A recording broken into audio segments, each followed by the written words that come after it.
Bakit ginawa ng Diyos ang kilabot na nilalang na ito sa karagatan na hanggang ngayon ay nananatiling buhay? Ito ang tinatawag na Leviathan, na isang uring halimaw na naninirahan sa ilalim ng karagatan at isa sa kinatatakutang nilikha ng Diyos.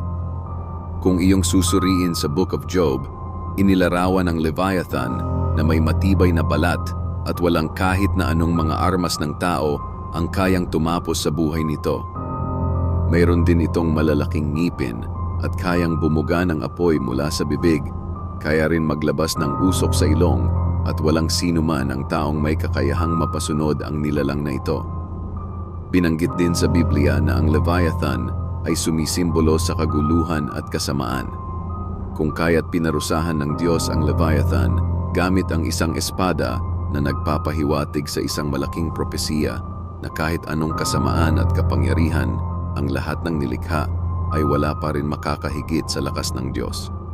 At kapag dumating na ang propesiya ng Judgment Day, lilipunin ng Diyos ang lahat ng kasamaan sa mundong ito na walang sino man ang makakapigil at nagpapahiwatig na mananatili ang kabutihan laban sa kasamaan.